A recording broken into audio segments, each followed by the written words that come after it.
All praises. So, let's get right into it. Getting into the dedication decolonized part three. All right. Hanukkah decolonized part three. Just make sure I have everything shared.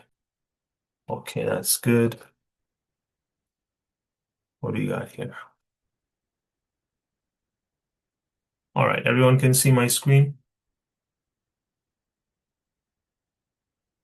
Yeah, All right. All praises. So, in part two, just as a quick review, last week we looked at a few things. Last week we looked at you know, the way to keep the dedication now, right? Today, right? Since we no longer have the actual physical temple. We looked at the fact that how we keep the dedication today is we make spiritual sacrifices, right? Which is we keep the laws, statutes, and commandments. That is the commandments, the feasts, and the attitudes, okay, that we ought to keep as Israelites during this time, right?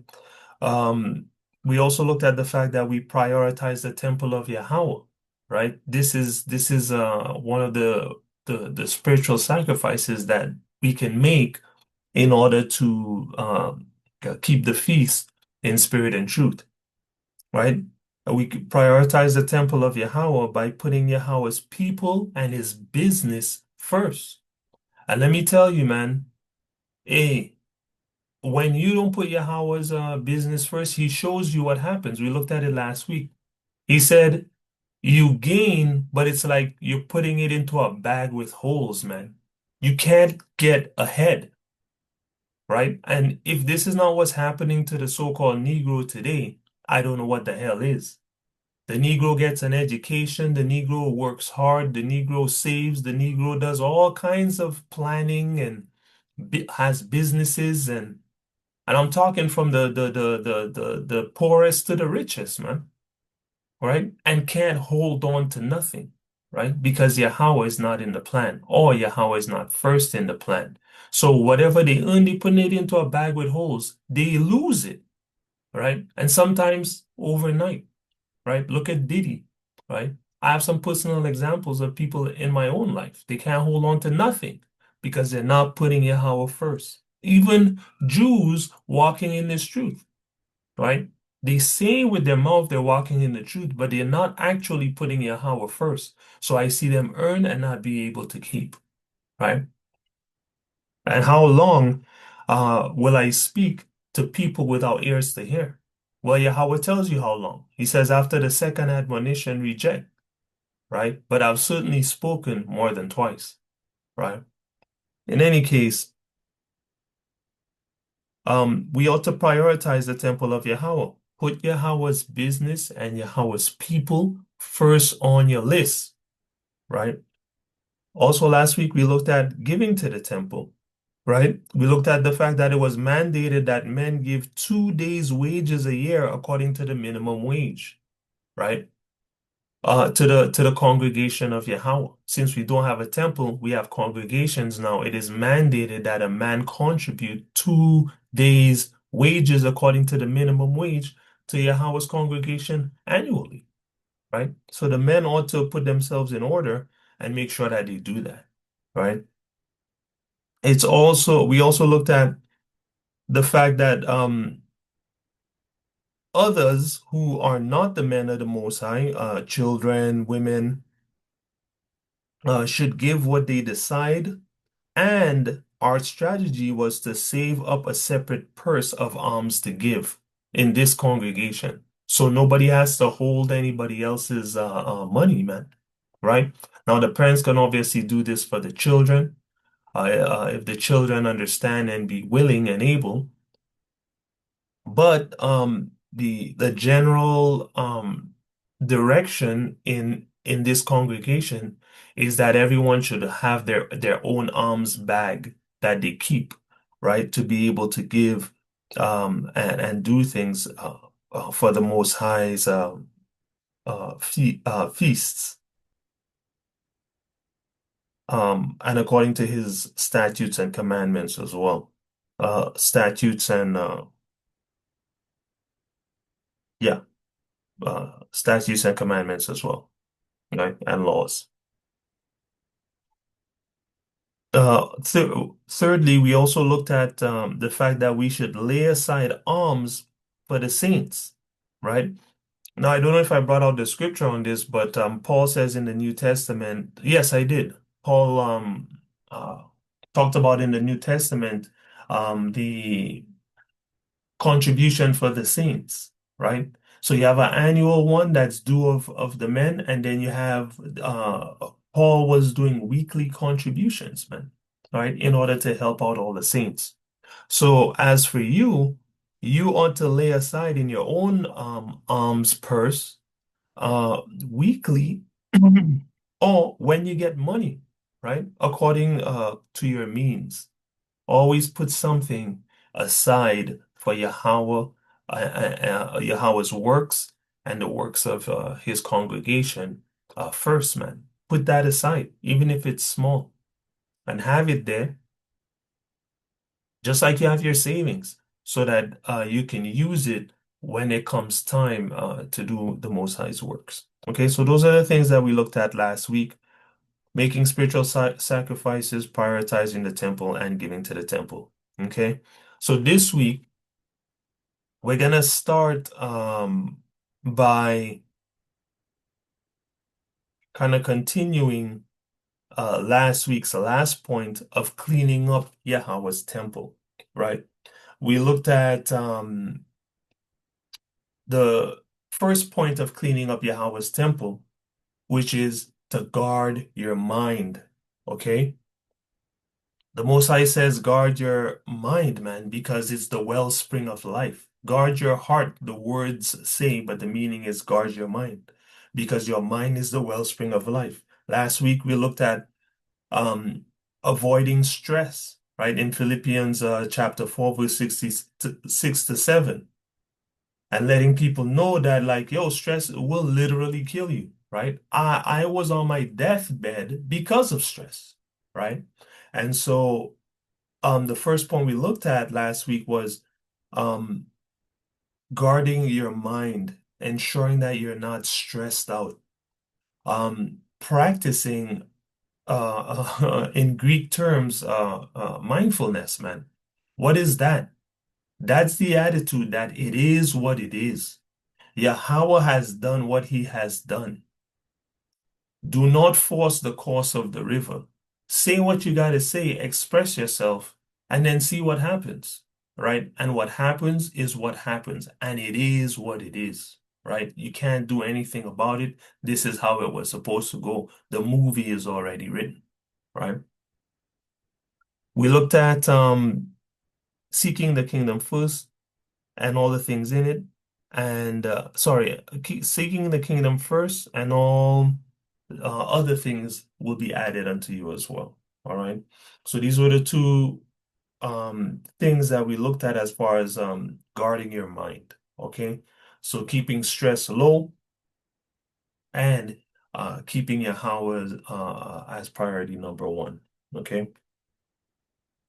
So today we're going to look at examining yourself, right? Because you got to be best friends with the mirror when you're walking in this truth. And if you're not best friends with the mirror and you don't know what's going on, you're certainly not going to make it. If you're not doing constant self-examination, it's easy to go the wrong way. It's easy to get lost. And so we got to make sure that we're examining ourselves. All right. And what exactly are we examining? Well, our mind, the same thing that we ought to protect. Because if we're guarding our mind, then what should we be assessing first and foremost? Well, we should be assessing where our minds are at, right? In this truth, right? And in that spirit, we're gonna pull up First Corinthians chapter 11, and we'll go to verse 30. We'll read verse 31. Let me get that, Ben.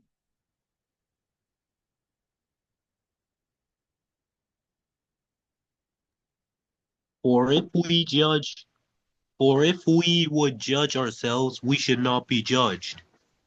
Yahawah said, if we judge ourselves, if you're constantly working on yourself and trying to fix your flaws, you're not going to face the judgment of Yahawah, man. Simple and plain and straight up, right? Now, this particular line here was talking about eating the Passover in an unworthy manner, right? But this can be extended to our spiritual walk in general, right? Look and make sure, yo, am I doing the right thing? Right? Be zealous for Yahweh, man, right? Be obedient, be diligent, right? The Most High said, what do you call it? The whole duty of man is to fear him, man. Fear him and keep his commandments, right? Nobody wants to hear that. Oh, I just want to be comfortable with God. No, man, you're dealing with the creator of the universe, man, who has very strict rules and is not gonna bend on them, man. He's not gonna allow you to be lawless and then come sit in his presence for all eternity. It just doesn't work like that. Everyone will get paid their wages according to their work by the grace of Yahweh Shai. You have the grace of Yahweh Shai for forgiveness when you break the laws, man, right? But you don't have the grace of Yahweh Shai to continue to break the law, right? So the Most High said, examine yourself, man, because if we examined ourselves, we would not be judged when it's time for judgment, meaning we would not be condemned when it's time for judgment, right? Let's go to 1 Corinthians 5.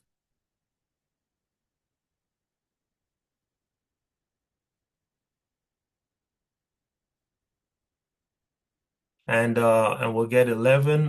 Let me get that, Ruth. And if I have any other readers, let yourself be known, please. I'll call upon you.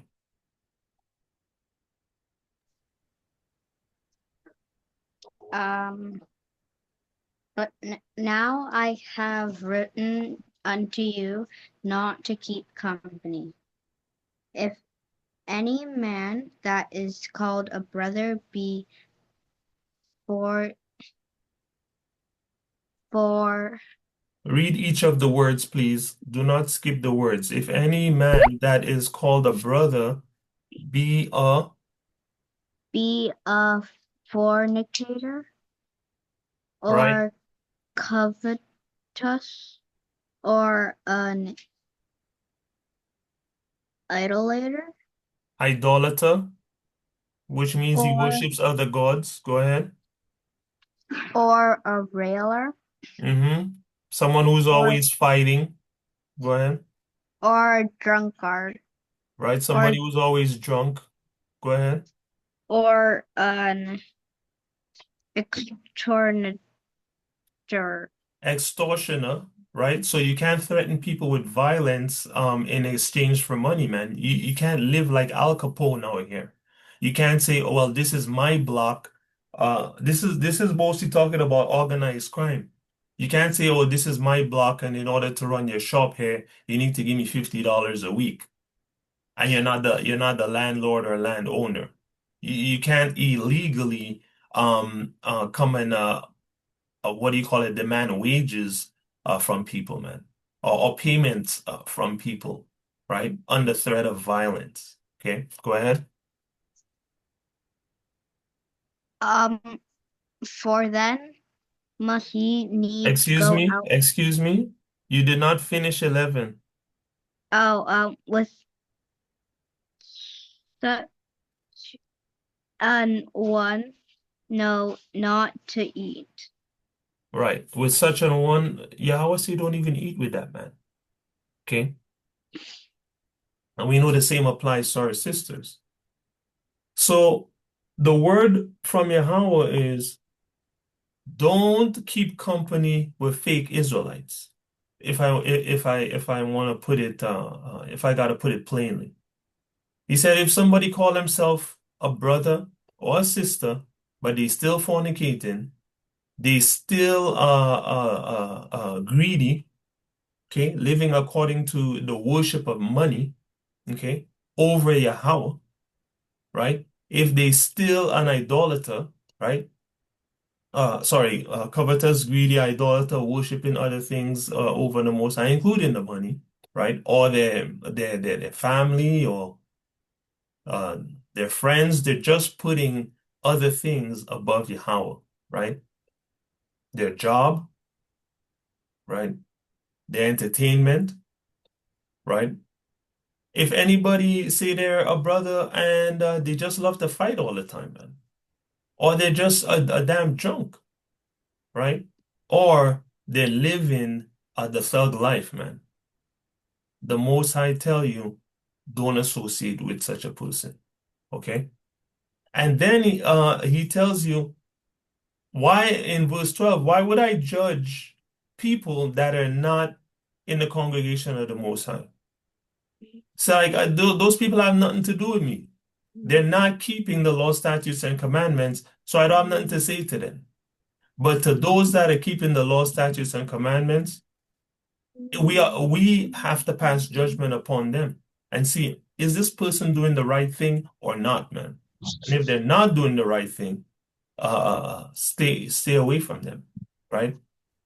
The brother goes on in verse 13 and says, the people that are not in the congregation, Yahweh will take care of those people, right? But in the congregation, put away from you any wicked Israelites, man. Don't go chill with no damn wicked Jews. Thus saith Yahweh, right? In another place it says, but bad company corrupts good character. Let me see.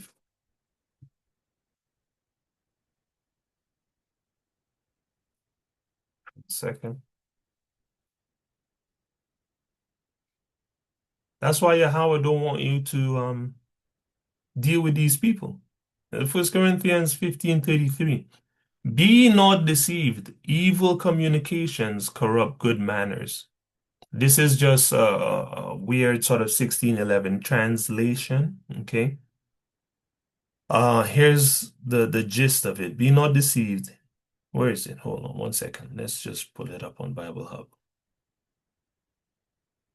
See that? Do not be deceived. Bad company corrupts good character. Okay. So you see these hypocritical Israelites, avoid them. Thus saith Yahweh. Okay. By doing so, you can protect your mind. Because see, if you're around fake Israelites too long, keying and friending up, you're gonna become a fake Israelite as well, right? And you don't want that, right? Because you will give up your salvation. Okay. Let's go to Romans 12:2.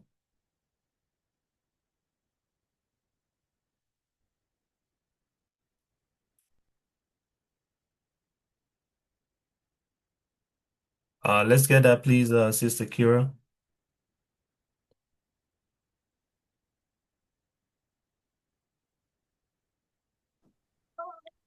Sorry, from Verse 2. verse 2? Mm-hmm. Okay. And be not conformed to this world, but be ye transformed by the renewing of your mind, that ye may prove that is good and acceptable and perfect will of God, will of Yahweh. Right. So Yahweh tells you, don't be like the world, man. Okay? Do not be like the worldly people. Okay? Instead, be transformed by changing your mind about who you ought to be. The mind that you should have is the mind of Christ. I've said this so many times before.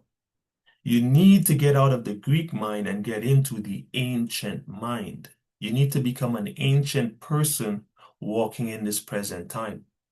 Because this present time is destruction.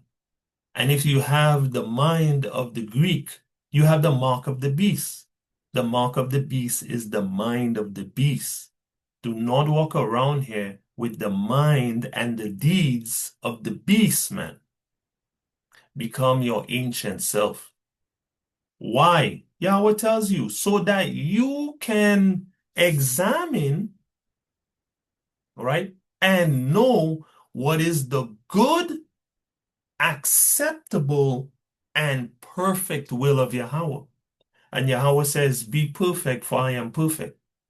So it behooves you, you must seek this perfection that comes from the ancient Christ-like mind, right? It cannot come from a mind, the mind of the Greek. It cannot.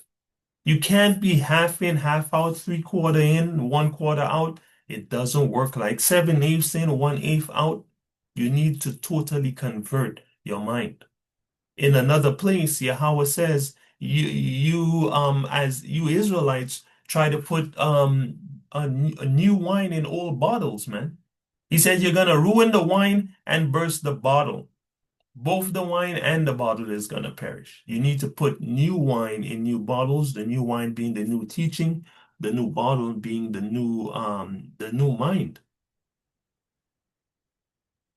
It's that simple. So you gotta struggle against your old man or woman and defeat them, destroy them, burn them to ash, right? So you gotta ask yourself, do you still have a reprobate mind? Do you still have a nigger mind, man, from the world, right? Or is your mind that of the royal priesthood that Yahawah says that we are, right?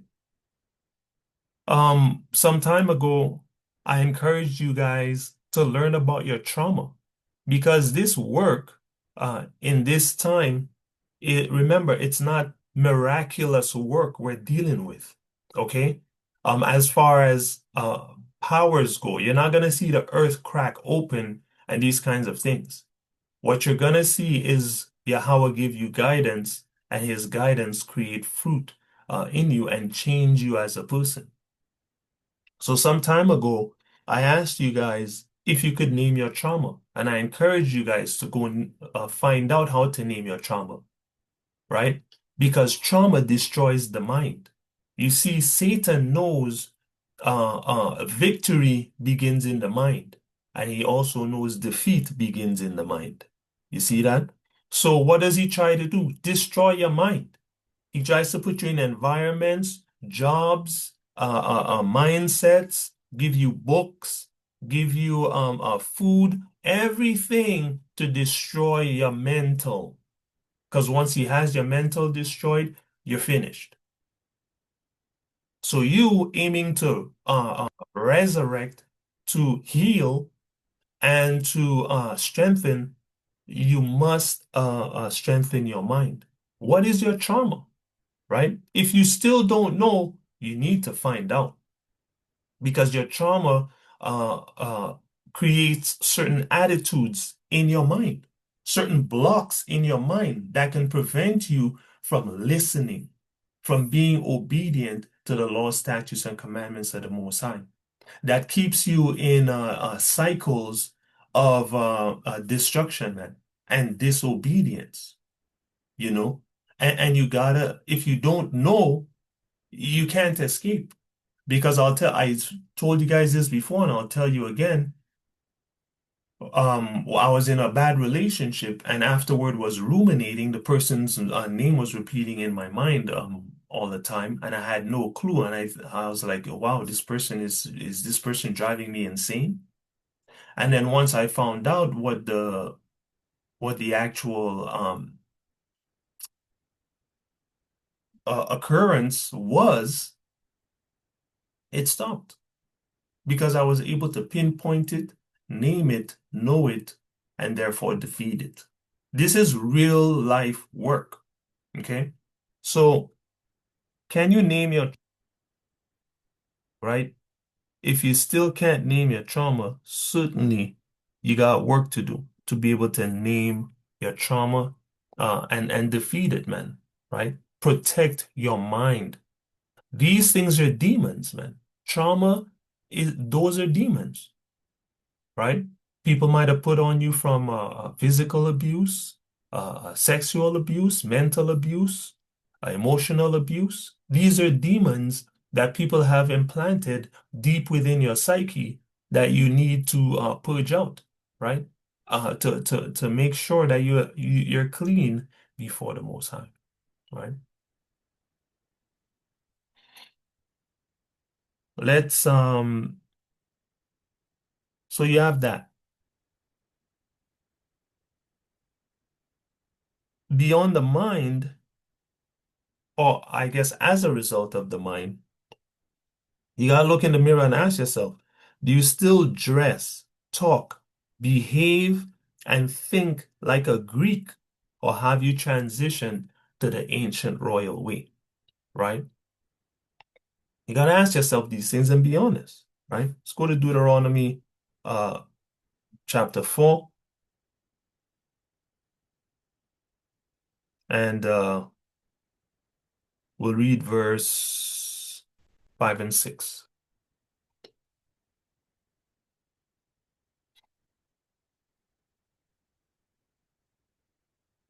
Let's get that, please, Ben. After you read verse 5 and 6, you're going to hop down to verse 14. Go ahead. Behold, I have taught you statutes and judgments, even as Yahawah my God commanded me, that ye should do in the land whither ye go to possess it. Keep therefore and do them, for this is your wisdom and your understanding in the sight of the nations, which shall hear all these statutes and say, surely this great nation is a wise and understanding people. Right. So right now, Negroes don't have the reputation of a wise and understanding people. Negroes have the reputation of fools, man. Right? Whores and gangsters, rappers and killers, man, and the scum of the earth. This is the reputation that we have. Why?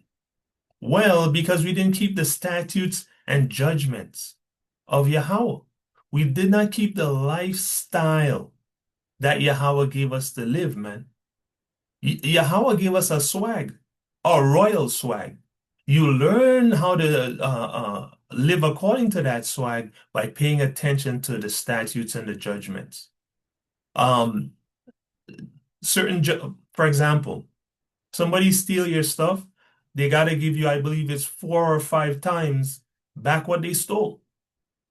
That's one of the judgments of the Most High, right?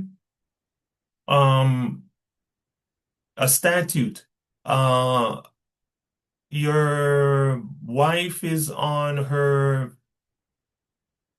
um her monthly, and what do you call it? Some of it gets upon you, right? Okay, well, you can't go to the temple today, bro, right? And you gotta wash everything, and everything's unclean for a day, right? Remember, we're living according to these laws, statutes, and commandments in a time and place, literally cyclically, where the people around us have no such statutes, judgments, or commandments. You see, they're living as brute beasts. It's just whatever it is what it is. Anything goes, right? Anything goes when you're right. Now Israel is in that spirit. Anything goes, right? But we never used to be like that. And Yahawah said, if we live according to his statutes and his judgments, the nations around us gonna see our wisdom and our understanding, okay? And they're gonna say, these are wise and understanding people. So as you move through the world, do people look at you as wise and understanding, right? Because of your aura, man. Do you have the a wise and understanding aura because you're keeping these statutes and judgments and commandments of Yahweh, man, right? Or are you just a nigger, man, or a nigger woman, right? Are you out here looking, talking, acting just like the Israelites that don't know Yahweh, man? What's the difference between you and them, right? You gotta ask yourself these things and then be able to answer in the damn mirror, right? Don't come and tell me, because you know, and Yahweh knows because you know, right? You might be able to hide it from me or your friends, but you can't hide it from Yahweh. Jump down to 14.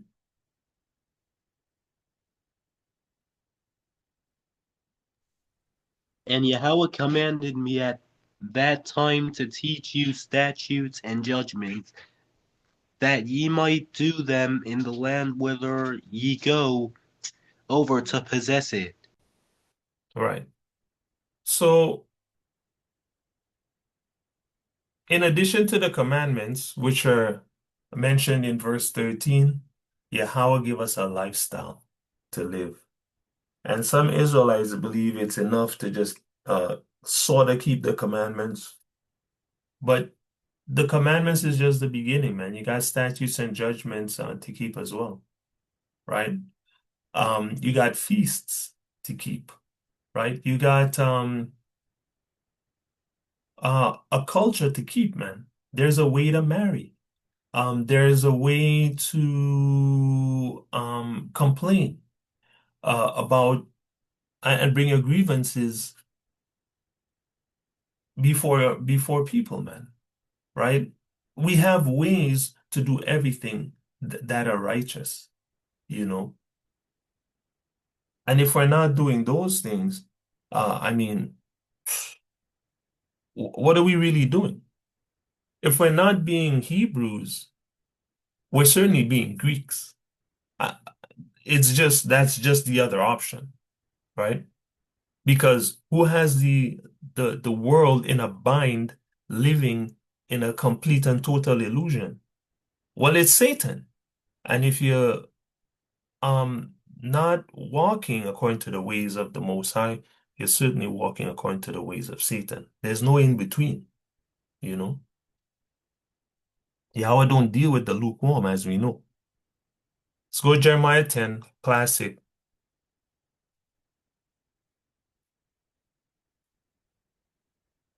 Let's get 1 to 4. Let's get 1 to 4. Ruth. Hear ye the word with Yahawah speaketh unto you, O house of Israel. Thus saith Yahawah, learn not the way of the heathen, and be not dismayed at the signs of heaven. For the heathen are dismayed at them. For the custom of people are vain. For one cutteth a tree out of the forest, the work of the hands of the workmen with the axe. They deck it silver and with gold.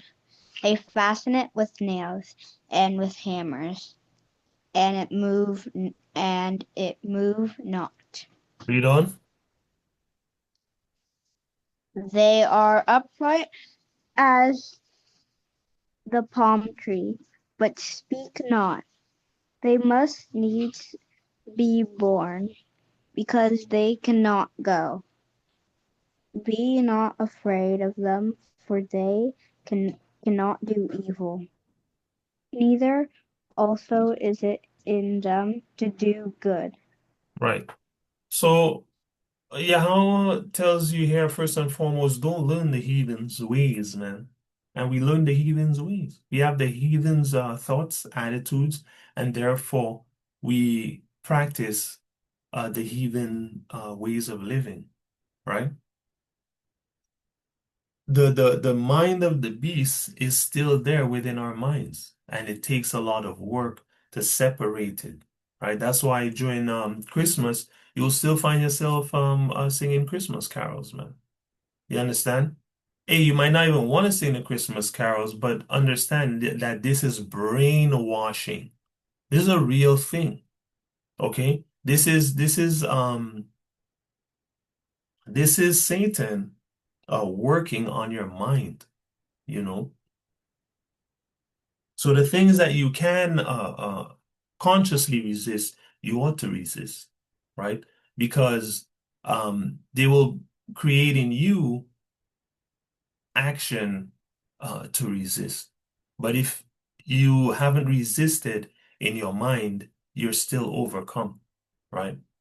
And if you continue to not resist Satan within your mind, you will certainly, your conclusion will be that you would have been overcome, right? Then he goes, we as Hebrews know this. This is the classic. This is talking about Christmas.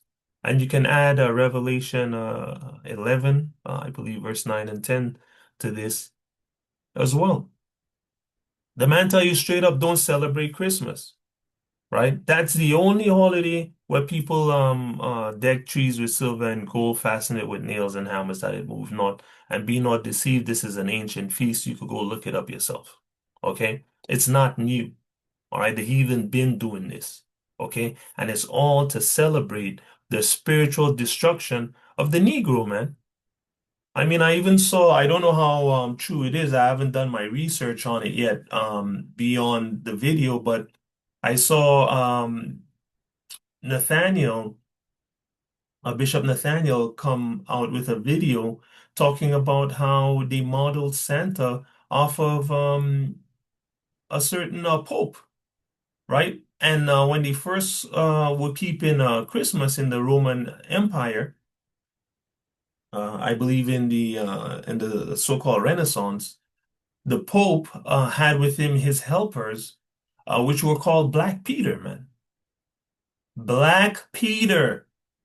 Okay, so it was the Pope and Black Peter was his helpers, Negroes. Okay, and they dressed up in blackface and paraded this Edomite Pope who says he's the replacement of God on earth. They paraded him down the road. And then when he brought it to America, they're like, well, we'll replace Black Peter with Santa's little helpers. Okay. And we've done our research on this already. We know Saint Nick we know Old Nick is literally the code name for Satan. Old Nick is Satan, right? And there's many other connections. Okay. So spiritually, this thing is certainly devil worship, straight up. Okay. And so Yahawah told us, don't be like the heathens, man. Don't keep their feasts. Don't walk like them. Don't talk like them. Don't dress like them, man. Don't think like them. Okay? All the other things, keeping the statutes and the judgments and the laws and the commandments, all stem from from reclaiming your way of thinking, you know?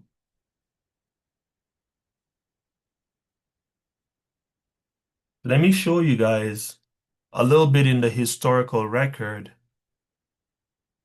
our standard as Hebrews. Okay, this is the standard that we kept. Dub. We already know that means black. Dub, King of Scotland. Dub Macmillan, modern Gaelic Dub. Sometimes anglicized as Dub Macmillan. All right, was king of Olive. He was the son of Malcolm. We got that. The history of legend of Scotland confirmed the existence of purely black people. We see one of them in the person of Kenneth the Niger. During the 10th century, Kenneth the Niger ruled over 3 provinces in the Scottish Highlands. The archaeologist and writer David McRitchie declared that the Moors dominated Scotland as late as the time of the Saxon kings. He stated with scholarly authority, so late as the 10th century, 3 of these provinces of Scotland were wholly black, and the supreme ruler of these became for a time the paramount king of the transmarine Scotland. We see So these Negroes became the king of Scotland, man. The kings of Scotland, not Africans, Negroes. one of the black people, the Moors of the Romans, in the person of King of Album of the 10th century. History knows him as Kenneth, sometimes as Dub, as the Niger. We known as historic And of course, this Niger was pronounced nigger, literally pronounced nigger, meaning black, right? fact that a Niger Valdu has lived and reigned over certain black divisions of our islands, and probably white divisions also, and that a race known as the Sons of the Black succeeded him in history. All right, so now we're in this book. Thought it was a great find. It's called Memoirs of the Secret Service of John Mackay during the reigns of King William, Queen Anne, and King George I, including also the true secret history of the rise, promotions of the English and Scots nobility, officers, civil, military, naval, and other persons of distinction from the Revolution in their respective characters at large, drawn up by Mr. Mackay, pursuant to the direction of Her Royal Highness and the Princess Sophia. I published from his original manuscript and attested by his son Spring Mackay, Esquire, the second edition. And this is printed in 1733. All right, this is the Roman numeral 1733. So this is the author of the book, John Mackay. Again, we're at the Oxford Dictionary of National Biography. This is actually a PDF. There's so many volumes, but they have an online version, but you need access to it with a university. But either way, it says that he's a writer, a spy. All right, a spy. Was a Scot of obscure birth, parentage, and education. He fled from France to London in the summer of 1682 with the first news of the intended French and Jacobite invasion from Lagoux. Again, John Mackay, government agent or spy. And this is from the Dictionary of National Biography, 1885, volume 35. All right. He, the author of Memoirs of Secret Services. That's what we're going to read right now. Down here is what I want to read. It says, he's the author of somewhat important contribution to contemporary history, Memoirs of the Secret Service of John Mackay. It says the chief value of the memoirs consists in its description of the leading personages of the period. All right. This is the chief value. All right. Pay attention because we're about to read some deep stuff. So chief value, all right, is descriptions of the leading personages. The descriptions, that's the value in this. All right. Which evidence both keen powers of observation and great impartiality of judgment. All right, he was not lying, and he wasn't trying to, hide anything or had an agenda. He was being true of what he was seeing and reporting. All right, remember, he's a spy. He has to report what he sees. So we can find this book we're about to read in all the digital archive libraries. This is the New York Public Library, the Royal Collection Trust. They also have a copy here. All right, there's another copy here you can get. It says here, the description says, this work has been selected by scholars as being culturally important and is part of the knowledge base of civilization as we know it. And this is the Amazon version. And when you look inside, there's nothing. They don't show you. Trust me, there's some deep stuff in here they don't want to show you right now. So I just want to read a little bit of the history of this book before we got into it. Very important. And, remember, he was a spy. He was saying that he was writing what, he was seeing. So we're not going to read the whole thing, but basically the book explains that he found out that they were going to invade London with the help of France or some places, and he snitched on them, and King William was able to beat these guys, the Jacobites. But we're going to get to some very important parts of the book. All right, so we're going to begin with this person right here, which he's describing as, his name is Charles, known as the Duke of Somerset, Master of the Horse, of the ancient family of Seymour, who made so great a figure in the reign of Edward VI. I remember, these are the people he's spying on. So these are the Jacobites, all right? We're going to go ahead, all right, and get to this part of the book where it describes what he looks like. It says, he is of middle stature, well-shaped and very black complexion, a lover of music and poetry, of good judgment but reason, of great hesitation in his speech, wants expression. He is about 42 years old. All right, what is he? Very black complexion. All right, the Duke of Somerset, again, very black complexion. All right, remember, this is historically accurate what he's writing. He's a spy and he's writing to King William. Very black complexion. The next person we're going to talk about and he's going to describe is Sidney Lord Godolphin, Lord High Treasurer, a treasurer of England. We're going to go.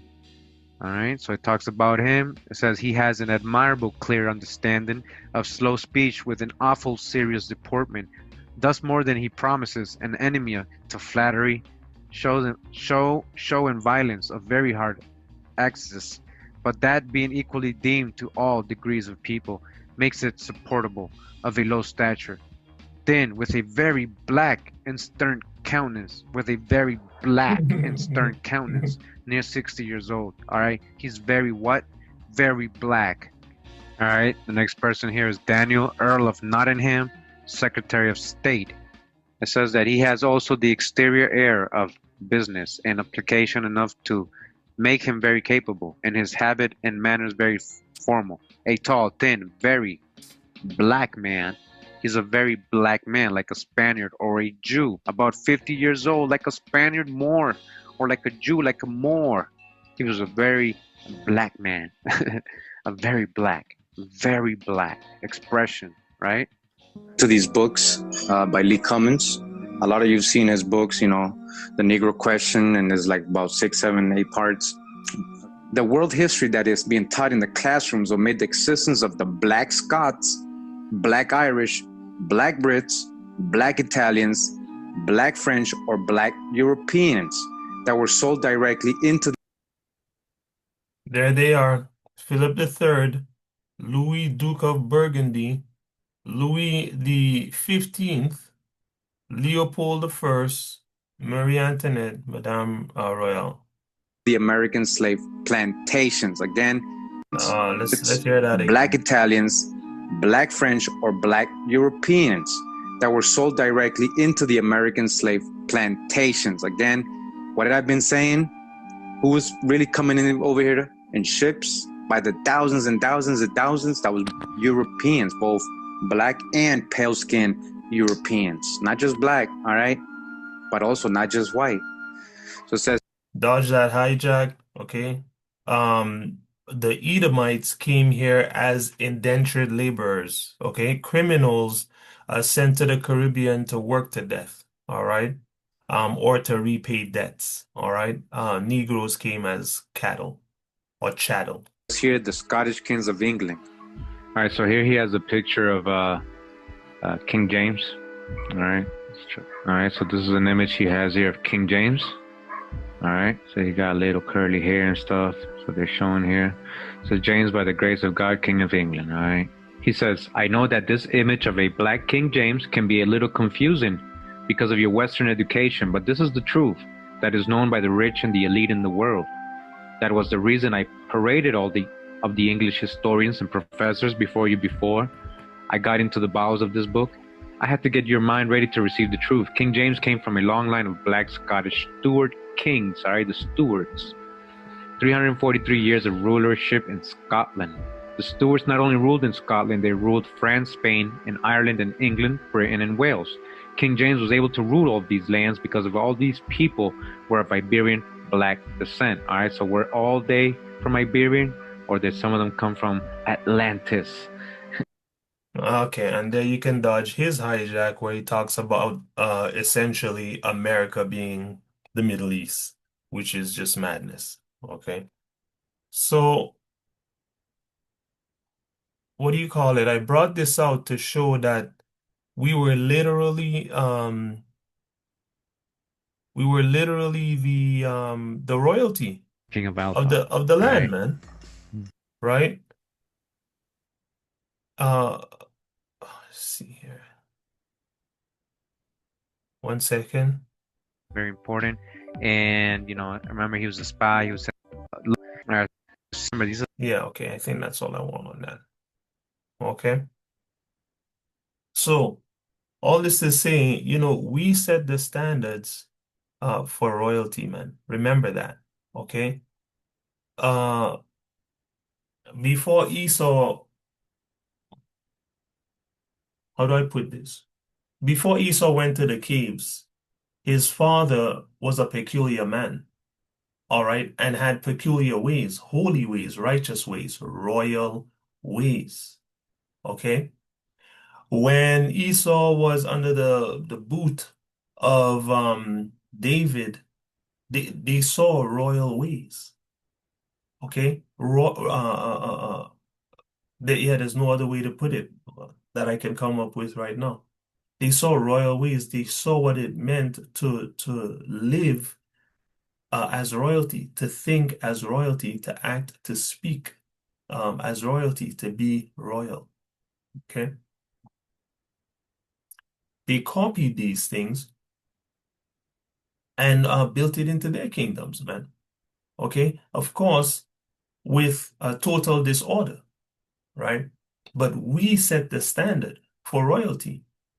When the Most High made Adam in the Garden of Eden, meaning when he put the first holy man on earth among these other people, he put Adam there to be a peculiar person, which is why the entire line, the peculiar line goes directly back to Adam, from Christ all the way back to Adam.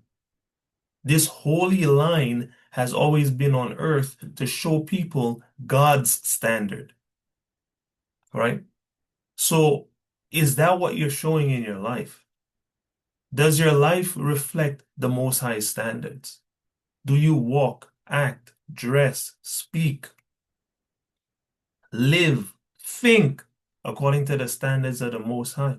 Or is the Babylonian mind still in there, right? Let's go to 1 Kings 10 and we'll read verse 4.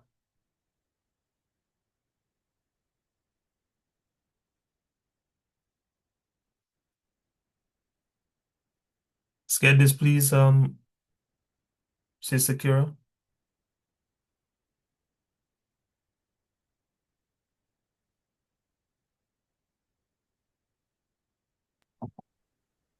And when the queen of Sheba had seen all Solomon's wisdom, and the house that he had built, Read. and the meat of his table, and the sitting of his servants, and the attendance of his ministers, and their apparel, and his cupbearers, Sorry, and their what?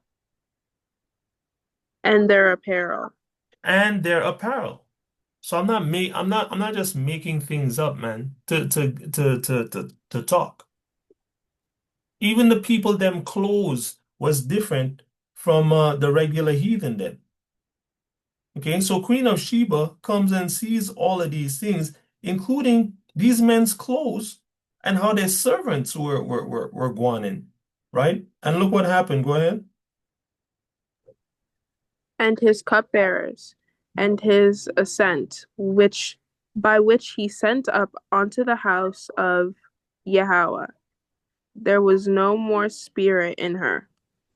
Right. So when she's seeing these things, it says here in the KJV, there was no more spirit in her. Now let me pull this up. There was no more spirit in her. Did she die? You know, is that what happened? No, she didn't die, man. That's what happened. So when the Queen of Sheba saw all the wisdom of Solomon, the palace he had built, the food at his table, seating of his servants, service and attire of his attendants and cupbearers, okay, and the burnt offerings he presented at the house of Yahawah, it took her breath away, man. That's what it means when it says there was no more spirit in her, man. Okay, it took her breath away, man. When she saw the way that Solomon was living. Are we taking people's breath away with our mannerisms, or are we just causing them to huff and puff, Israelites? Do people think about us and they're like, man, the way this brother moves, the way this sister moves, holy man, it's just amazing. Or are they like, man, that NIGGA, man, I don't want nothing to do with this person. They can't, they. they're profane, they're rude, they're inconsiderate, and so on and so forth, man. Are we taking people's breath away, or are we causing people to just huff and puff, man? Right? These are the things we ought to ask ourselves. Let's go to Deuteronomy 28 and we'll hit verse 56. Let's get this, please, Ruth.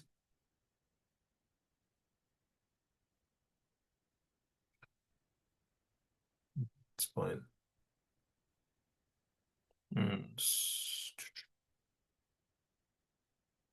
Ruth, you there? Yep.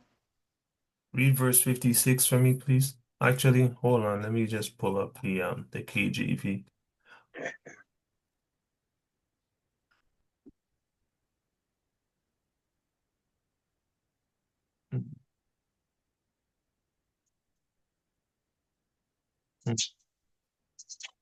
Okay, so this is part of the curses that the Negroes would be under, having not kept the law, statutes, and commandments of Yahawah, right? So um let's get 56. I might have you read 57 as well, but get 56.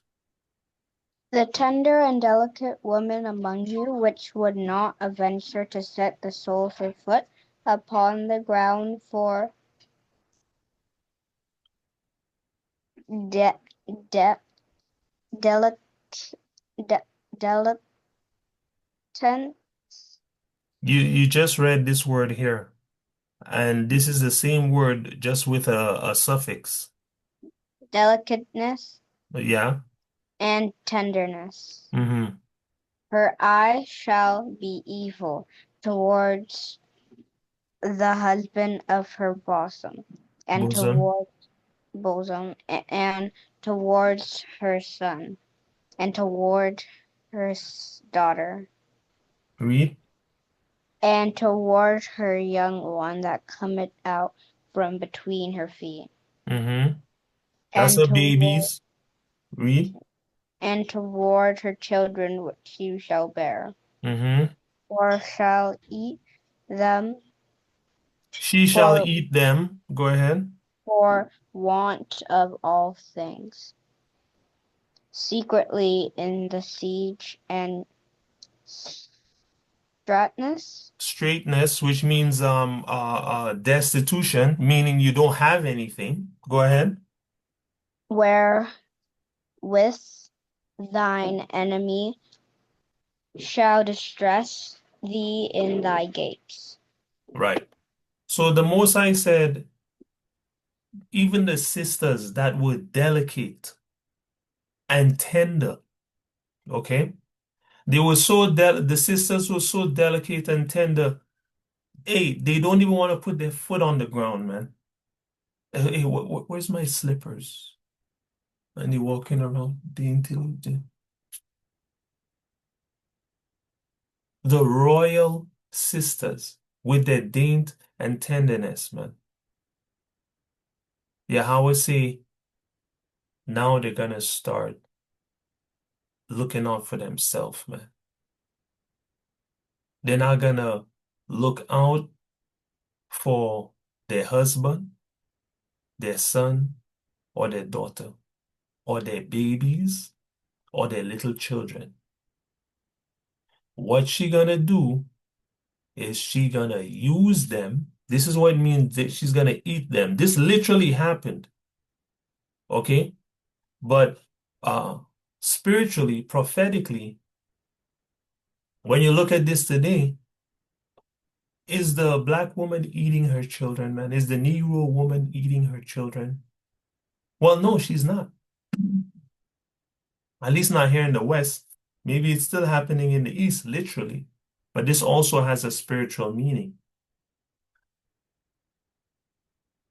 To eat a person is to use that person for your own personal gain. And that's it. So It's saying the woman that used to be delicate, right, and tender, now she turned into a hood rat, essentially, man. She's just using her husband, her children, her babies for personal gain, man. And the Most High said she was going to do it secretly. She wouldn't overtly come out and say, well, this is what I'm doing. I just don't care. Although a select few do that, the Most High said most of the sisters would do these things secretly, man, right? Because of desolation and want, which they're in for not keeping the commandments, right?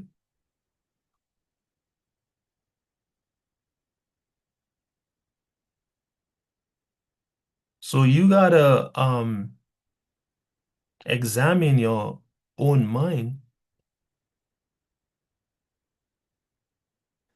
and see if you've lost your delicateness, man. And if you're now a savage when it comes to your brothers, your sisters, your children, your husband in this truth, man.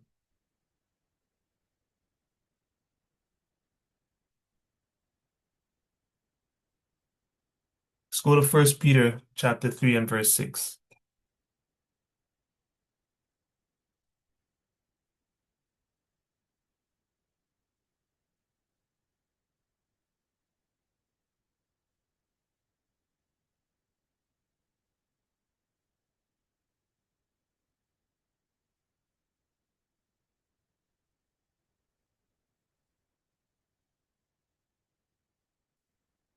Go ahead, Ben. I'll go from 5. For after this manner in the old time, the holy women also, who trusted in Yahawah, adorned themselves, being in subjection unto their own husbands. Even as Sarah obeyed Abraham, calling him Lord, whose daughters ye are, as long as ye do well, and are not afraid with any amazement. Yahawah says, the holy women before, the tender and delicate women who trusted in Yahawah, the clothes that they put on, because the context of this is that your actual clothes is not what makes you beautiful and valued. It's the hidden man of the mind. Verse 4, I'll go from verse 3. Whose adorning let it not be. Hold on a second. Um, Verse 1, likewise, ye wives, be in subjection to your own husbands, that if any obey not the word, they also may without the word be won by the conversation of the wives. So the attitude of the wife can win the husband is what Peter's letting them know here. Okay? What's gonna win them when they see your chaste conversation coupled with fear, right? Your holy attitude, man, with the fear of Yahawah. And he says, let your adorning, meaning the things that make you beautiful, let it not be when you do your hair, man, the plaiting of the hair and the wearing of gold, right? Don't let your beauty be what you look like. Yeah, and your clothes hair, putting on of apparel. Your hairdo, your gold, and your clothes, right? The thing that the world tells the black woman, the Negro woman, is what is her value. The Most I say that's not the thing at all. And Proverbs, I think it's 31 and 30, lets you know the same thing, right? Um, Beauty is vain, it says, and favor is deceitful, but a woman that fears Yahweh, she will be um exalted, right? If I remember correctly, paraphrasing. He said, don't let it be your clothes, but let it be the hidden mindset. Your beauty is in your mindset, Israelite woman, so-called Negro woman, descendant of the transatlantic slave trade woman. Your beauty is in your mindset. He said, when you have the right mindset, it's not corruptible, man. What is this mindset? A meek, humble, and a quiet spirit, which is invaluable before the Most High, man. Echoing the book of Proverbs. And then he goes on and says, yeah, that's how the holy women in the past used to go on. In fact, they were subject unto their own husbands. You see, because in a royal house, there are subjects and there's the king. And even the queen is a subject of the king. The children are also subjects of the king.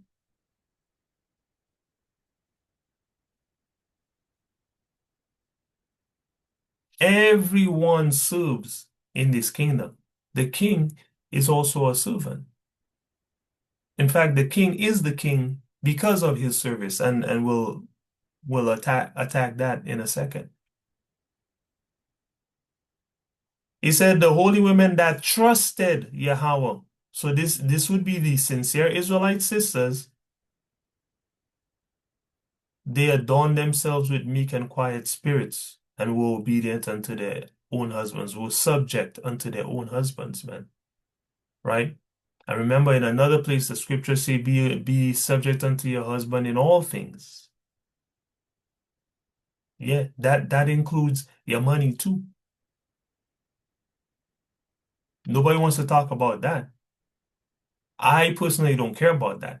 But Yahweh says all things. So that means all things, right? A marriage is not a light thing.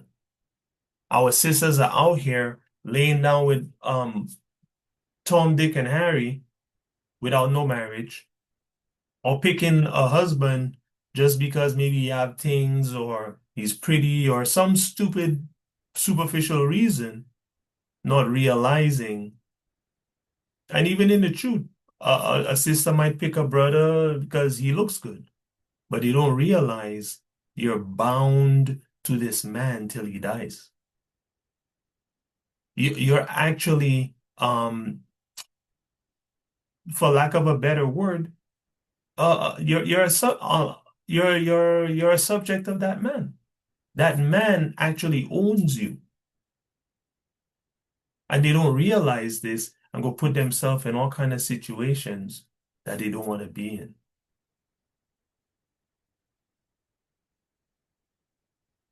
Anyway, the Most High said, if you maintain this meek and quiet spirit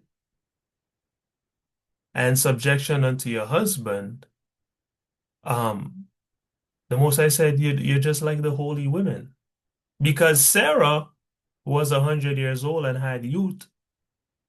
That's how she was. And it says she called Abraham master, man. Master. Master. Not the white man, not the so-called European. The Negro was called master. Not just by his wife, but by his servants in his home, and so on. And the Most High said, you are actually Sarah's daughters.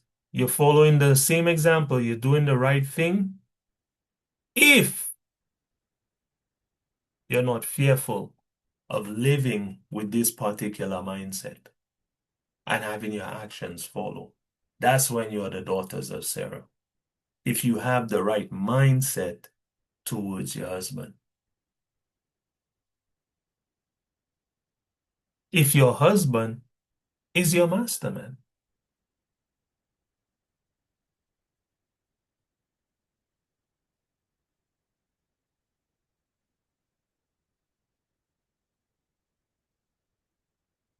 right? So when we look in the mirror and trying to determine if we have the right attitude, the sisters gotta ask, is your husband your Lord, man? Is he your master, your ruler, your influencer? All these words mean the same as Lord, master, ruler, influencer. Some sisters' influencer is just the YouTube man or the TikTok or the Instagram man. That's the influencer, man.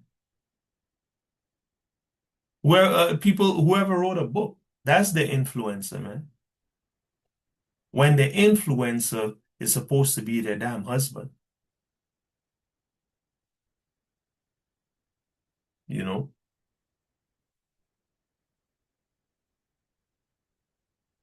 Let's look at this word real quick in two different places. Curios in the Bible, in the on Bible Hub in the concordance, curios, which they use to replace Yahawah in the New Testament a lot, utter madness. In any case, Lord, Master, owner, it says, man. That's why the man had to pay money, because he bought the sister, you know? I just got to keep it real with you guys, right?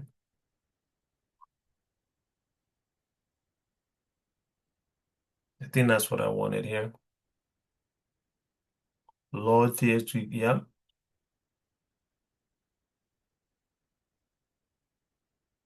God, Lord, Master, Sir. God with a small g if you're dealing with man. Supreme in authority, man. Controller. I mean, you listen to, I know this soca song, it say, you don't have a man, girl, you have a manager. As if that's a bad thing. But Yahawah say the man's supposed to be a manager. He's the supreme authority in your life. It used to be your dad in righteousness, obviously, because it's Yahawah first. It used to be your dad, and then it became your husband.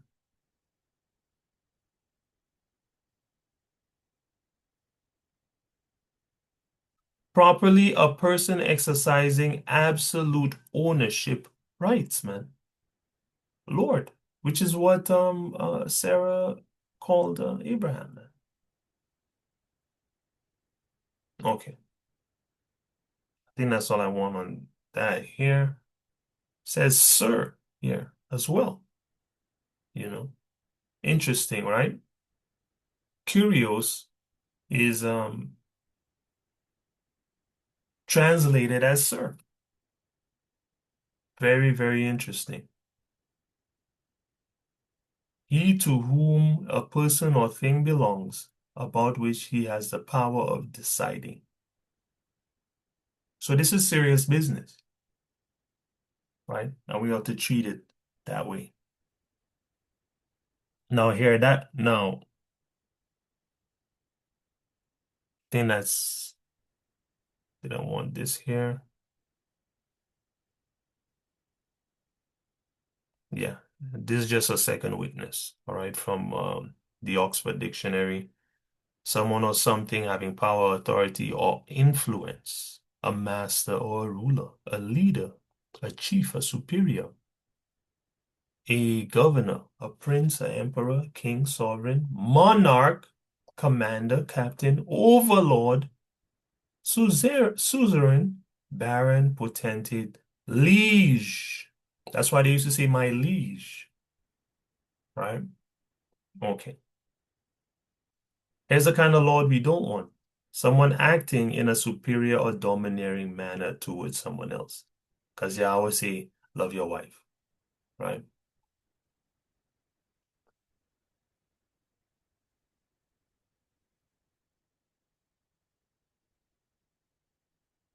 How did that?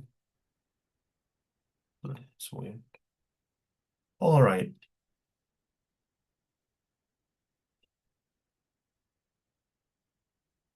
So, if you're married, is your husband your Lord, your master, your ruler, your influencer, right? That's for the sisters. As you're rededicating your temple, think about these things if you're married. For the men, okay, let's get 1 Timothy 5. And let's get verse 8 here. Ben, let's get verse 8. Ben, Unavailable. Sister Kira, please.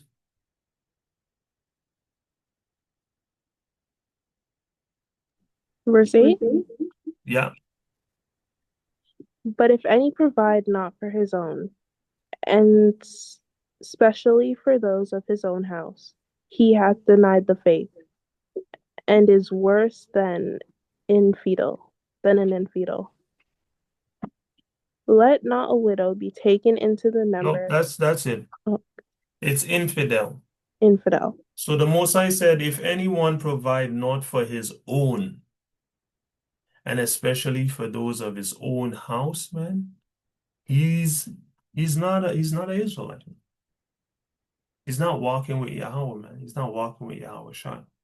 And then the Most High says, the man worse than a heathen keeping Christmas, man. So any deadbeat dad, you're worse than a damn devil keeping Christmas. You know?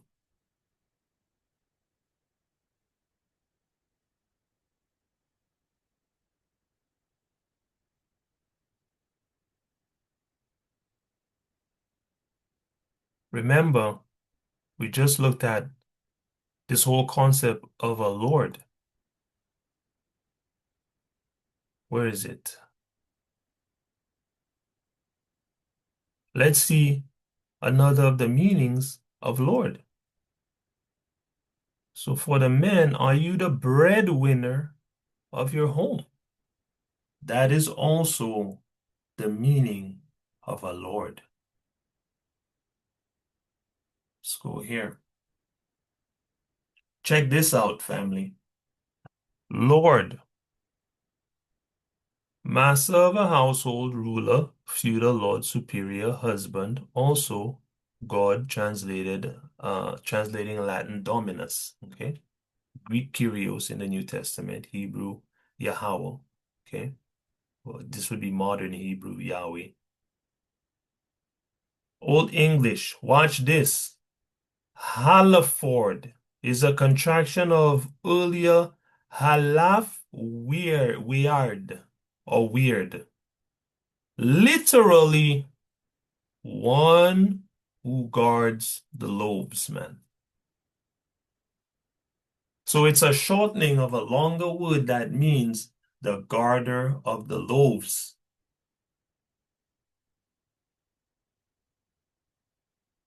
From halaf, bread or loaf.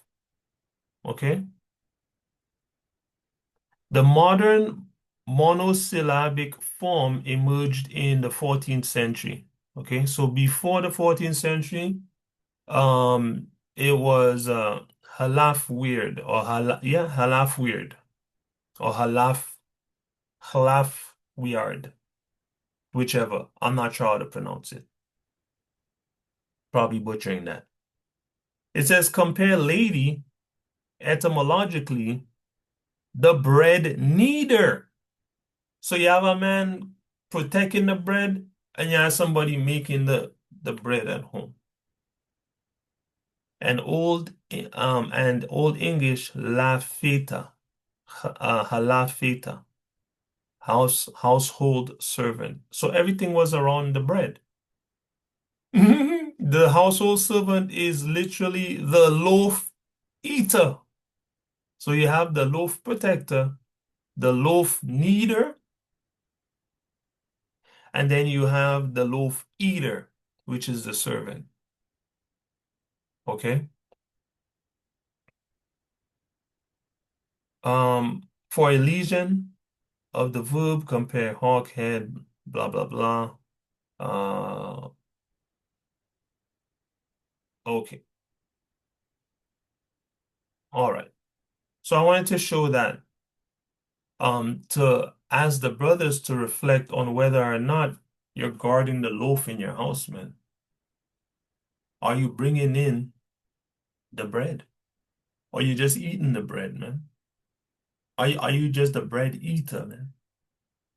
You can't be a bread eater in your house. You're always an infidel,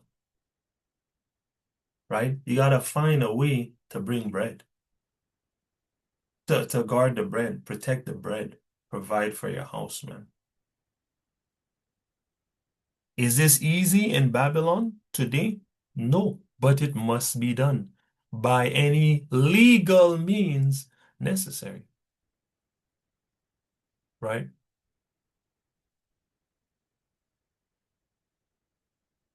We're almost finished. So for the sisters, you're supposed to have a influencer, man, for the married sisters, and for the married brothers, you're supposed to influence and win the loaves. Okay, can't be a bum.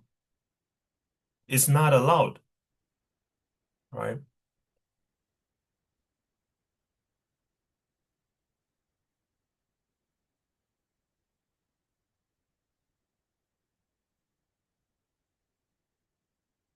Let's see here.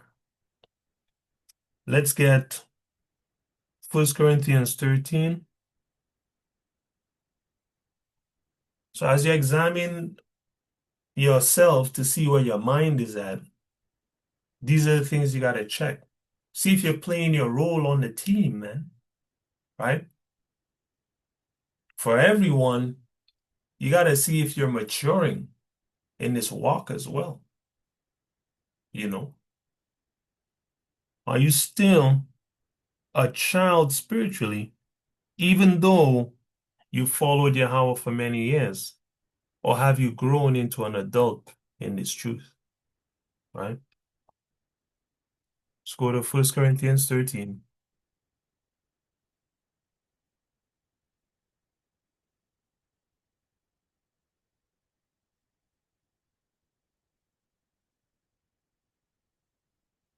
Ben, um, actually, Bruce, let me get 11.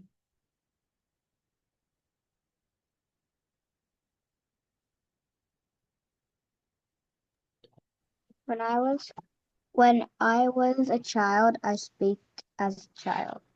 I understood as a child, I thought as a child, but when I became a man, I put away my childish things. Right. So, For no, that's it, right? So the most I tell you, when when you grow up, man, you're supposed to put away childish things, you know? And then if you read on, he tells you what he's talking about. Said, now we see through a glass, darkly, but then face to face, meaning we still have more growing to go. Now I know in part, but then I shall know even as I am known. And this is talking about the return of Yahawah Shai and how we're supposed to do our best with the incomplete knowledge. Our incomplete knowledge is 1,000 times better than all the knowledge in the world, but it's still incomplete because we don't know every single detail. Said, and now abide faith, hope, and love, and charity, or which is love. These three, but the greatest of these is love. So this is a mature attitude to have. Okay?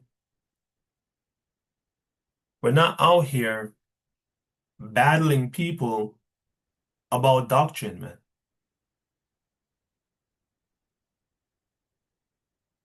We're not doing it. We're gonna speak on what's true. If they don't believe, we're gonna keep it pushing. Right? Because we're mature and we realize, hey, this is about love at the end of the day.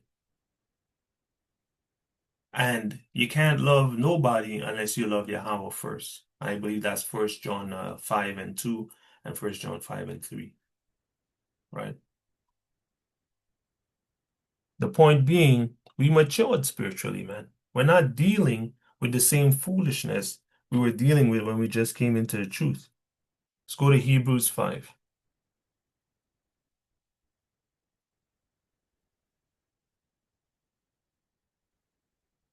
Then let's get 11 to 14.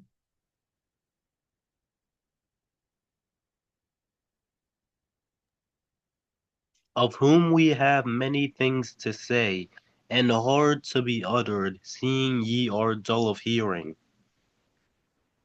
For Re- when for the time ye ought to be teachers, ye have need that one teach you again, which be the first principles of the oracles of Yahawah, and are become such as have need of milk, and not of strong meat. You see that? So when he says, I put away childish things when I became an adult, he's telling you what it is. When you should be dealing with the meat and potatoes of the scriptures or the meat and barley of the scriptures, you're still dealing with milk.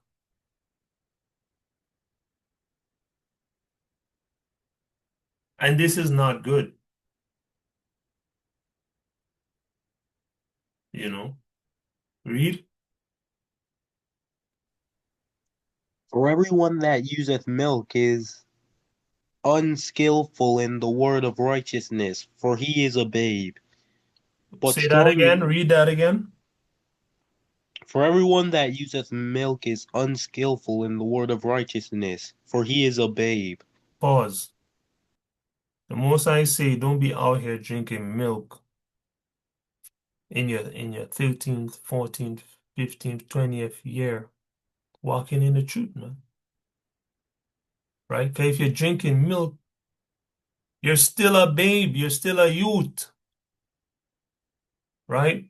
And you were supposed to have graduated from youth a long time ago,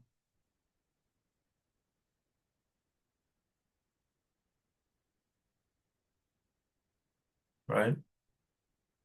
You were supposed to have put away childish things and and started growing in the love of the Most High, man.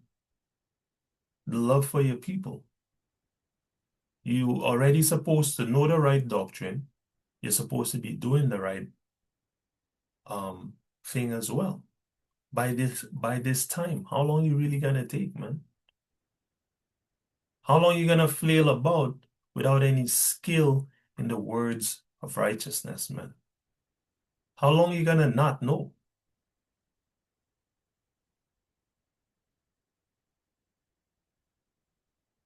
right? Our brother here, I believe it's Paul, is saying, well, there's a time limit, man. You don't? But strong meat belongeth to them that are full age, even those who by reason of use have their senses exercised to discern both good and evil. So pause. You don't have to make anything up when it comes to the scriptures, man. The brother tell you straight, Yahawah tell you straight. Strong meat is for those that are full of age. What does that mean? The people who keep using the laws, statutes, and commandments and judgments over and over again. You keep doing it and doing it and doing it.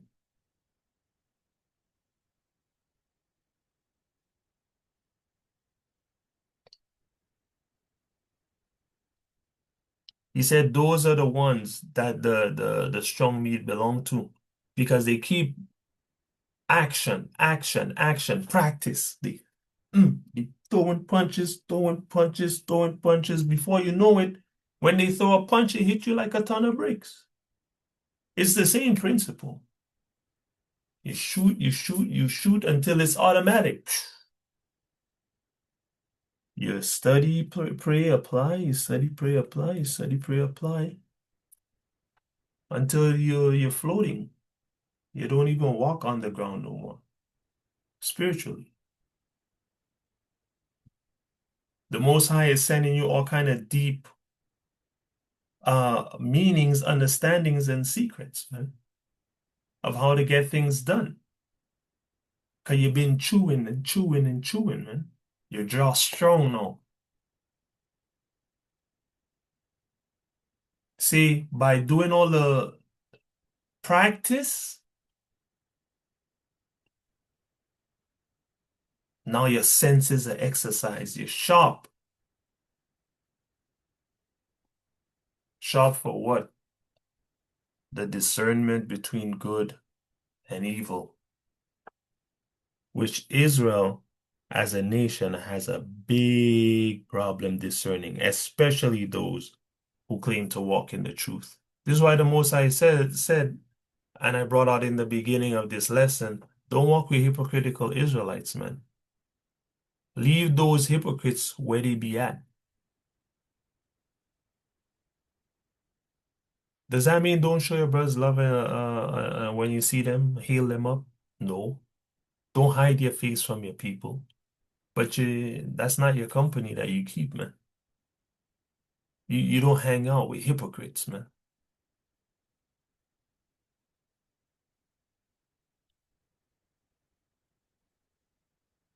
So by practice, you become skilled at the word. You no longer deal with milk, but you can discern what is good from what is evil. You can do what 99.9% of Israelites just can't do.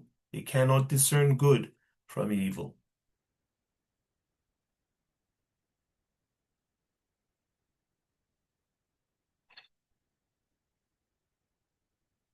Couple more scripts. So we need to get our minds and our deeds right in this truth.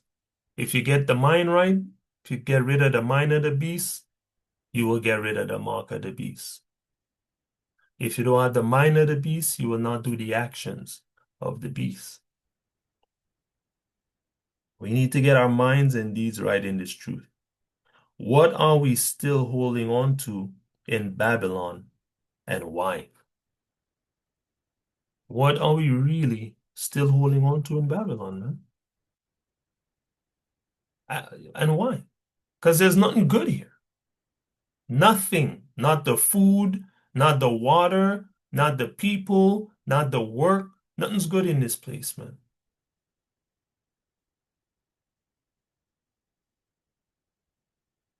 Not even the money. Because you're being, what was the word? You're being exploited. They exploit you for your labor by underpaying you. Then before you get your money, take anywhere from 30 to 35% of your money. And what do you get in return? Healthcare? Which is not healthcare, it's just drugs. Right?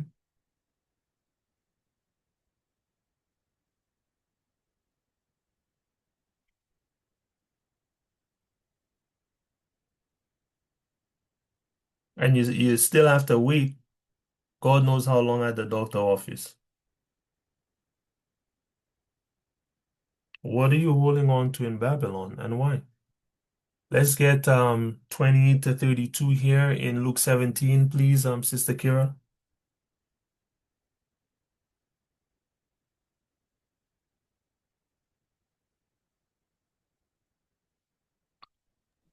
28.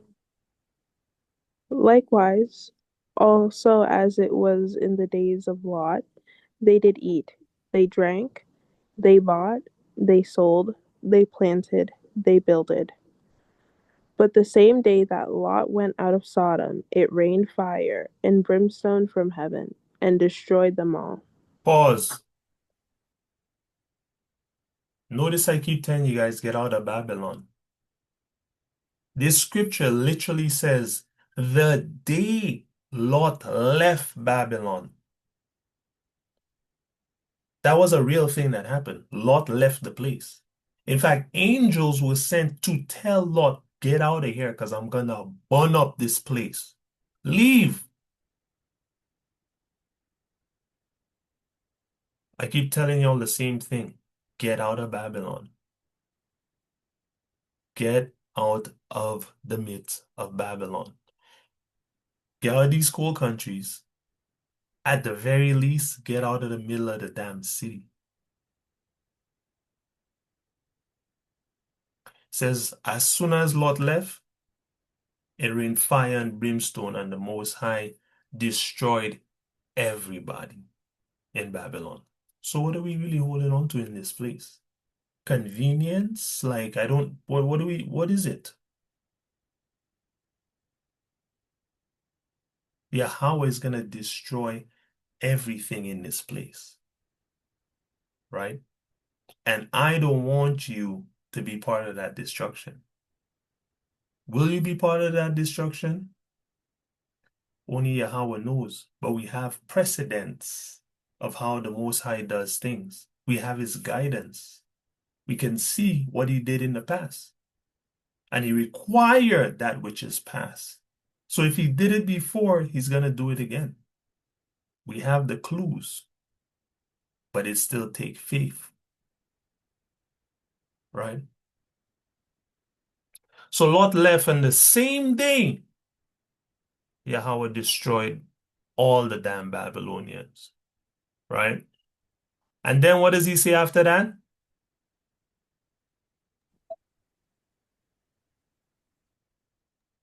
30. Mm-hmm.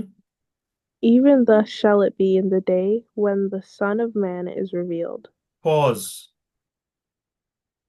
This could be the exact day, or this could be the age in which the Son of Man is revealed. The Most High say the same way Lot left and the day he left Babylon burned, the same way when the Son of Man is revealed, and the righteous are taken out of Babylon, the righteous leave Babylon, Babylon gonna burn same way, same day. Here's a little insight for you. When the righteous are out of this place, it's gonna burn. Right? I'm leaning more towards this actually speaking of the age, not the day. Because when I check precept upon precept, certain things gonna be happening which don't point to this being the day, but rather the age. Could be wrong. I don't know. I gotta study it more, but that's what I'm leaning towards. So that's what I'm led to believe via the precepts. So the same thing's going to happen again. The righteous will leave and Babylon will be destroyed. Read.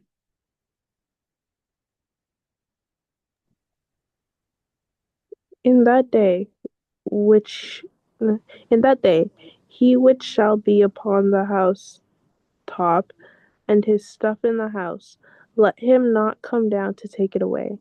And he that is in the field, let him likewise not return back. Go ahead. Remember Lot's wife. Whoever shall Wait, see. that's it. That's it. Right? 33 is good too. Just a reminder that if you're trying to save your life, your conveniences, and this, that, and the other in Babylon, you're going to lose your life, man. And if you're willing to lose the things you have, you're going to save your life. Because remember, the salvation is to be pilgrims upon this earth, not to hunker down and try and defend things. Right? That age is coming where in Babylon there's going to be great destruction, desperation, people eating people. And you certainly don't want to be around when that's going on. Yahawah said, listen, via Yahawah Shai, if you're even on your housetop and it's time to go, don't even come down and get nothing. Just go. If you're in the field, don't even go back home. Just go. Right? When them nukes hit, go, man. When them bombs drop, get out. And then he tell you, remember Lot's wife. And then he say, whoever try to save their life will lose it, and whoever try to lose, whoever is comfortable losing their life, they shall preserve it. When Lot and them left, they left everything that they had built in Babylon, and the Most High burned it down. Lot's wife returned back. This is the precept to show you she didn't look back and turn into a pillar of salt. She went back and was destroyed. Salt is a metaphor for death. I have to find that precept for you guys. Right? There's a precept that says a certain land shall be given to salt. Babylon, I believe, shall be given to salt. And we know what's going to happen to Babylon. It's going to be destroyed. So turning into salt is just a metaphor for destruction. Lot's wife went back and turned into salt. So what are we holding on to in Babylon? Right? We ought to let our grips go of the golden cup that's in Yahawah's hand to drunk people off and kill them. That's what Babylon is here for, to be a golden cup. So everyone's razzled as Babylon, Babylon. And because of their vanity, they die. But you who realize Yahawah has made the earth and everything in it, and the possession of these things are true riches, you will survive. And you will live to see the day that Yahawah Shai return the kingdom and everything in it to you.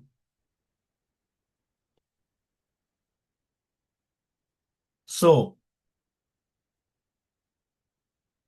we need to get our minds right, man. Right? And if we examine ourselves with these particular principles that I mentioned, I'm gonna make sure the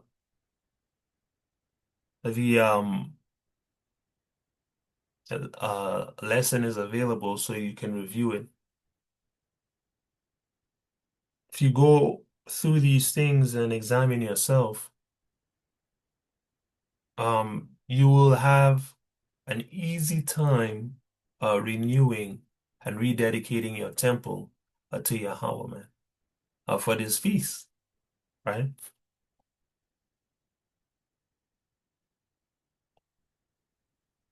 Let us have the mind to lose our lives, our Babylonian lives, for the sake of Yahawah, right? And by reclaiming our ancient heritage, you know? So where's your mind at? Another thing we need to ask ourselves is where our body is at. I got 2 scriptures here, and that'll be it for part 3. And we'll do part 4 to close out the official Hanukkah celebration tomorrow, Lord willing. All right? And we'll do that at 3 tomorrow, Lord willing. Okay?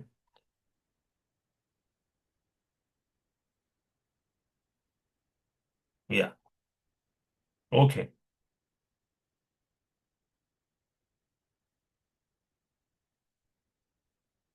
Two more scriptures. Where's your body at? Where's your mind at? Where's your body at?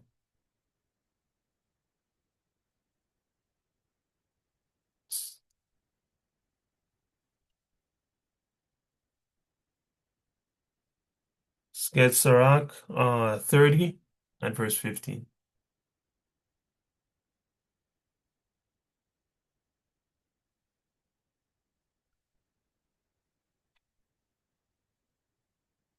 Go ahead, Ruth.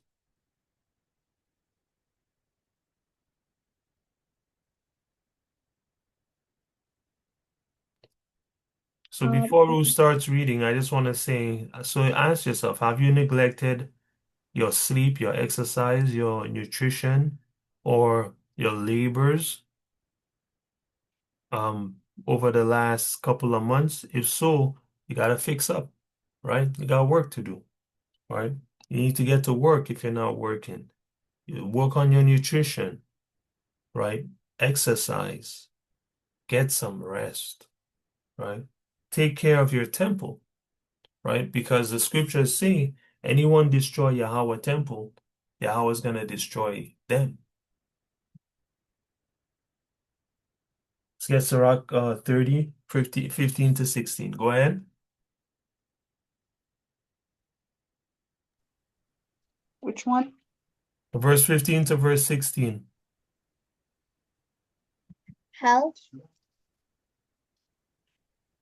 is a good estate and body are all above gold. A strong body above infinite wealth. There is no riches above a sound body, and no joy above the joy of the heart. Okay. So the most I tell you, listen, man, when your body is in a good state, you win. It's above all gold. But you see, Esau tell you all you need is gold. So you go and you mash up your body for the gold, when it's really about your body, not the gold. Go get the gold so that you can put yourself in a position to be able to take care of your body. I mean, take care of your body, period. Get the gold while taking care of your body. Let me say this. And get the hell out of off of this hamster wheel so you can really take care of everything that you need to take care of. Your family, your body, your family, and your temple. The temple, the temple, the personal temple, and the congregation of Yahawah.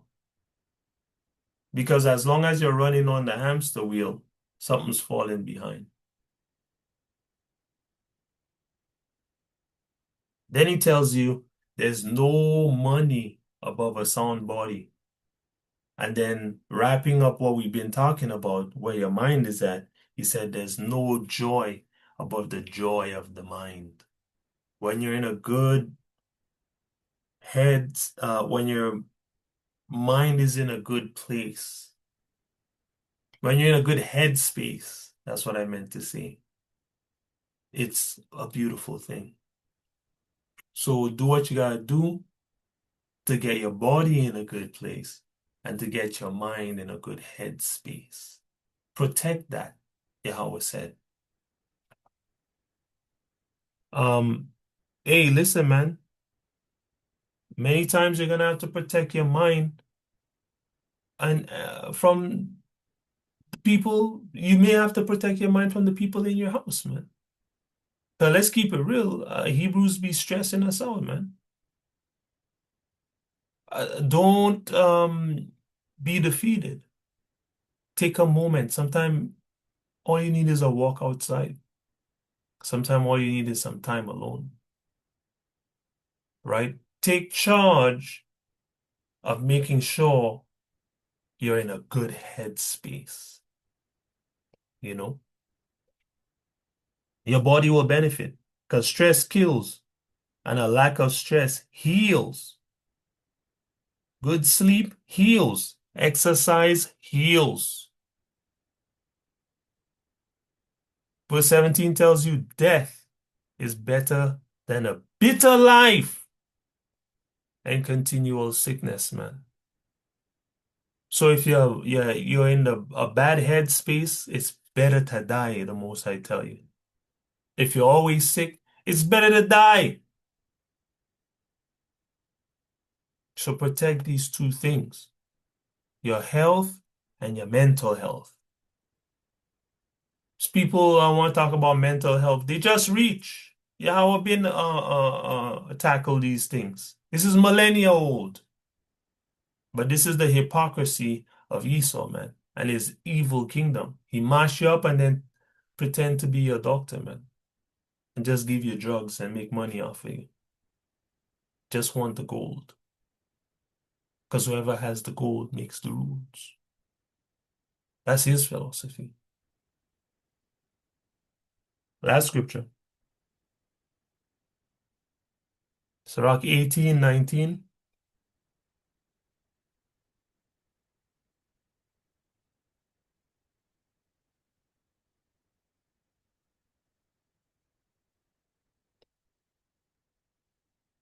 And it says, learn before thou speak, and use physic, or ever thou be sick.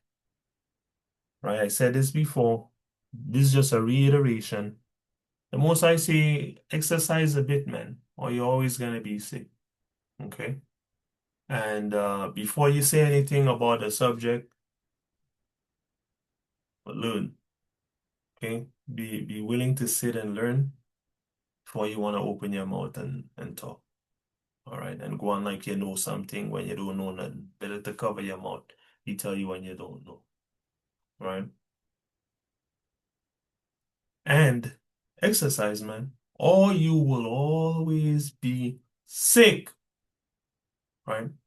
That's saith Yahawah. So with that, all praise to the Most High. That was part 3 of Hannukah Decolonized. Examine yourself, right? See where your mind is at, see where your body's at, and get them back on track uh as as we come to the end of Hanukkah, at least officially, right? Take this so-called holiday season to rededicate your temple to holiness and righteousness, man. Right?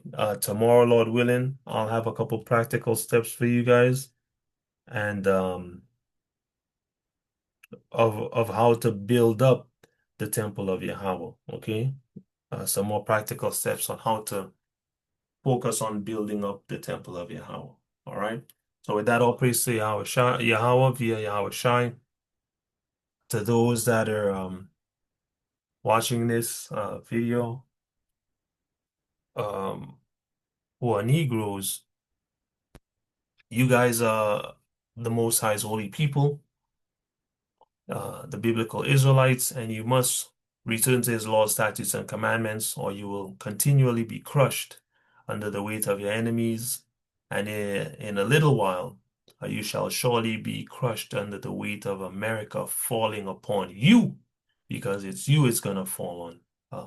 For you are the biblical Israelites, and you guys are the ones at the bottom. And we know the poor are always the ones that feel it when the empires fall, right?